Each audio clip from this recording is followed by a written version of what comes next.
Welcome to my talk on Fool's Gold Rush to Compliance. My name is Michael Mimo. People call me Mickey, and I'm the Chief Security Officer at Copyright Clearance Center, and I'm here to talk to you about compliance. Feel free to ask questions during my talk. We don't have to wait to the end to ask questions. Now, this talk isn't about some like really cool cyber tool, but it's about Fool's Gold, so I brought some of my own here. I think it's pretty cool looking stuff. So.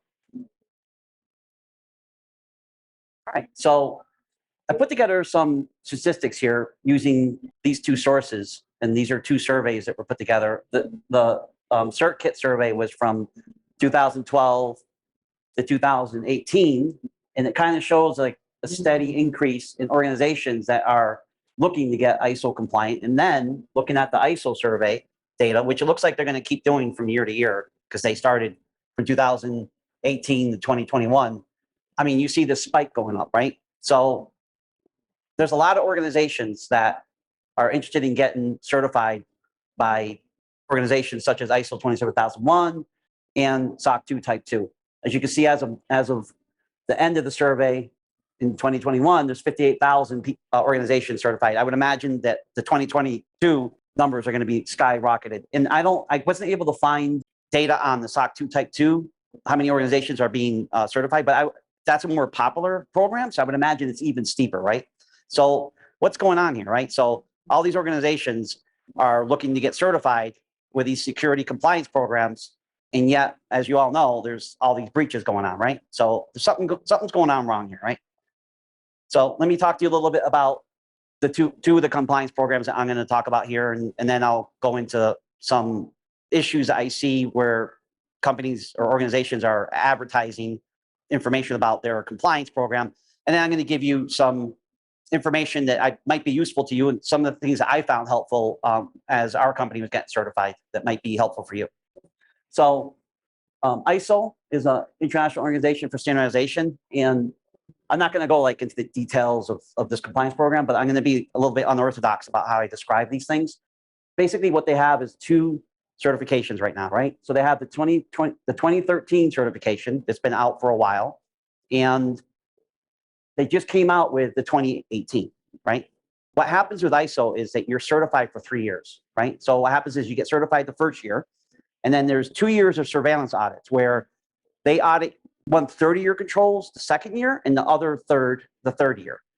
So I don't think you're going to see many companies doing 2018 for a while, and the ones that are already in 2013 have several years to go before they can move on to the new one. I will mention that one of the things that I found helpful when I was looking to get us 27001 certified is I looked at the 27002 standards. Take a look at those. Those have a lot more details about how to implement some of the controls, and it looks like they recently deprecated it, but I think you can still go online and get it. You have to purchase these, by the way, for the ISO standards. You have to purchase the standards.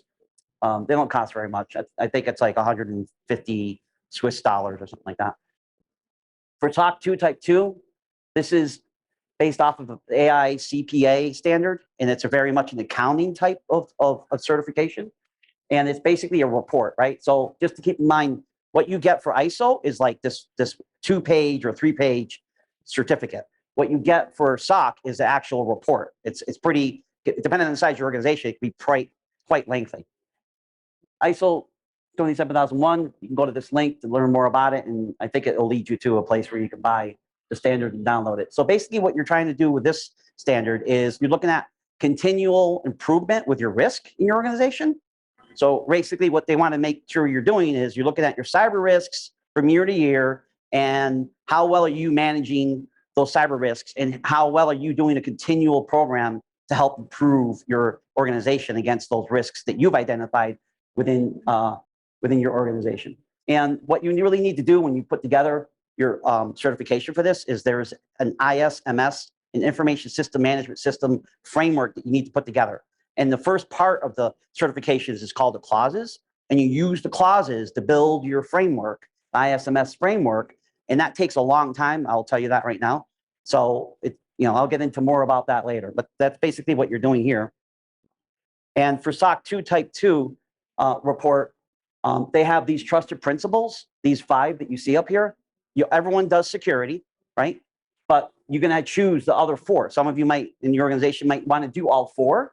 Maybe you want to do, a subset of that. In our organization, we do availability and confidentiality.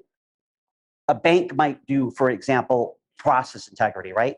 Because they process a lot of transactions. So they're going to want to show their clients that they have process integrity with their compliance program. Or if you're like a hospital, you might choose privacy. Why? Because you're processing HIPAA data, right? So you want to show that you have protections in place for that.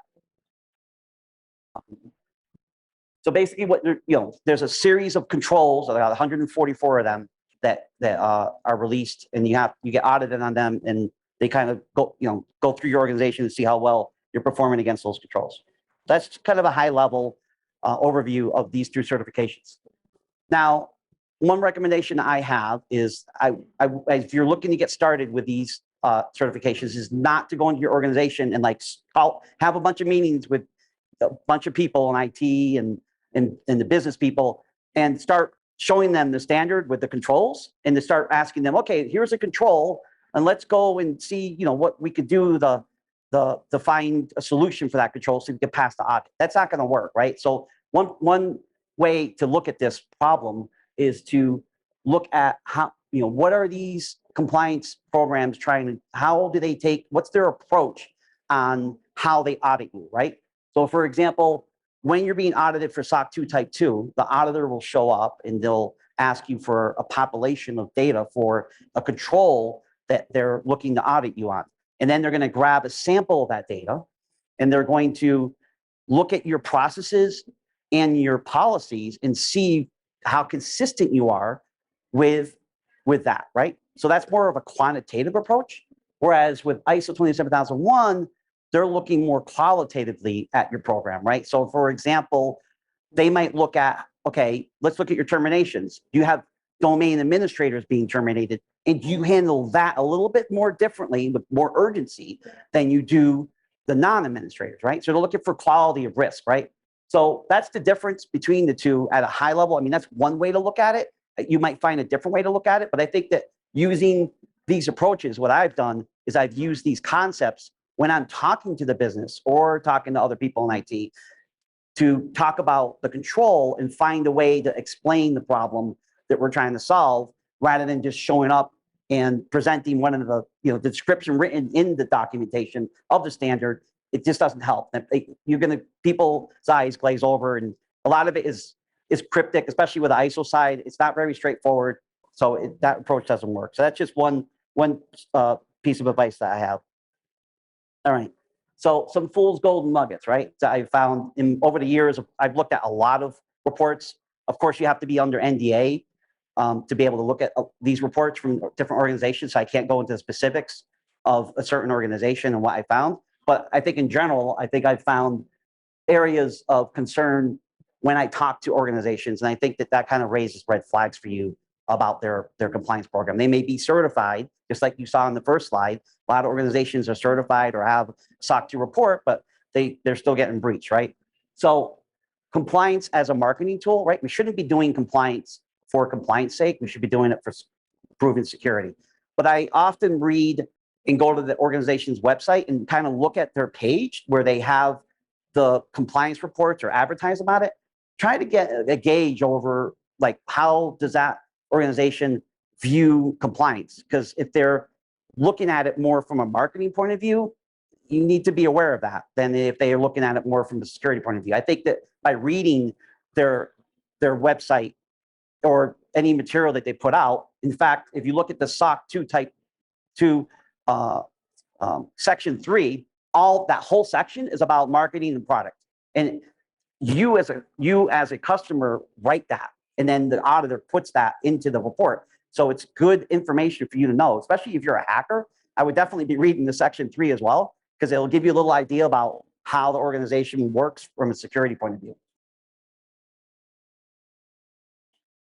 I've run into organizations that have told me that they have a SOC 2 Type 2 report, but they're not ISO compliant, but they use the ISO clauses somehow within their program. And that's nice, but you're not being audited by them. They're like, there's no ISO auditor auditing your clauses. So to me, that just doesn't hold much weight. Like it's okay to know, and they were not going to show them to you because they're not allowed to. So, you know, that's something to look out for. I find, I mean, I've been in email discussions with their compliance teams at certain organizations, and they seem to be confused about that. They think that that's a benefit, but from my perspective, it doesn't really hold much weight.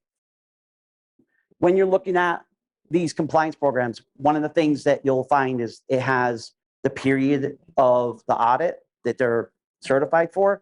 They'll have a scope statement.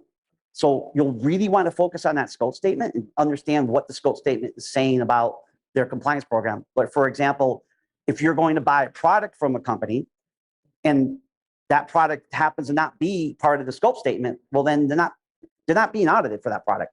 So you want to know that, right? If you're buying a product that's being audited or not being audited, because the scope statements necessarily don't include everything in the company. You can limit your scope statement to certain things. That's something for you to be very much aware of. Look at the exceptions in the SOC 2 Type 2 report. Some of the exceptions can be customized. A lot of people don't know that. You know, they may have customized a control to fit their needs. You might want to know that depending on what your engagement is with that company. Reviewing the locations. That's very important because in the certificates, it tells you what locations are certified.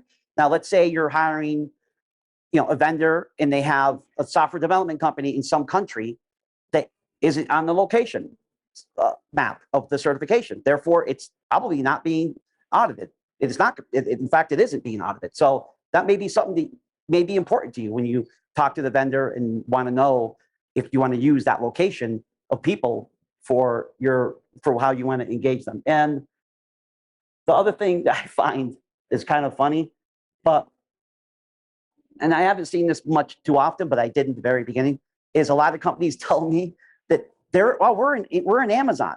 And so the Amazon's compliant, so are we. Well, Amazon, like the way Amazon works is it has this concept called a management plane. So everything below it, all the infrastructure below it, yes, Amazon's compliant for that. Everything above it is your responsibility. So that's what you're getting ISO audited for everything above that, or SOC audited for it, right? So you need to manage that. So I found companies that have been confused about that concept. How to be a smarter prospector, right? So if you're looking to do SOC 2 or ISO, I definitely recommend start with SOC 2. It's much more straightforward. ISO takes a long time to build that ISMS framework. I mean, literally, it could take you like a year. And then you have to maintain it. So you have to understand how you're going to have resources and people to maintain all the clauses that are involved with ISO. Metrics, again, use metrics to drive your solutions. Like I was talking about, you know, in my case, I try to talk about things about qualitatively, and drive some kind of, you know, different meaning behind the solution rather than going to the business with a written control for the standard. It just doesn't sit well with them. Another piece of information I found, another document or model that I found very, very useful with the critical security controls. They do a great job of mapping out all the different compliance programs and amongst all the controls, right? So that was a great starting place for me because, like I said, especially in the ISO standard, the controls are not very straightforward. So this document kind of brings a better comprehension behind that. Other things that I do is to make sure that we're compliant and we have the controls in place is I've standardized on base operating system images, and I've made sure that we design the controls either programmatically or not within our base images, and all of my operations teams know that they need to do that. That helps me when I get audited to be able to say, yes, when we bake an image, we actually have code that builds in the controls for the compliance programs. Vulnerability management.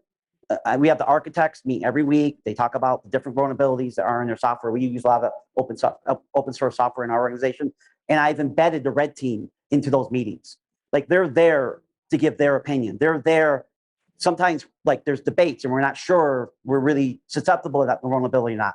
Well, I asked the red team to go and test that, right? And then give back the architects data on whether or not we need to move more urgently with a vulnerability or not, and how we might be able to risk rank them. And in both programs, you're going to need to build a third-party review program. And my recommendation is to look at this bulletin from the OCC. The OCC is an organization that manages the banks, but in 2013, they put out this bulletin, and it's actually quite lengthy, and it details like very well how to organize and put together a third-party review organization within your company. And you know, if you're not a bank, you're gonna ignore the things that it mentions about that the bank should do. But otherwise, I think it's a good starting place for you. All right. Well, that's my talk. I want to thank WWHF and all of you for joining.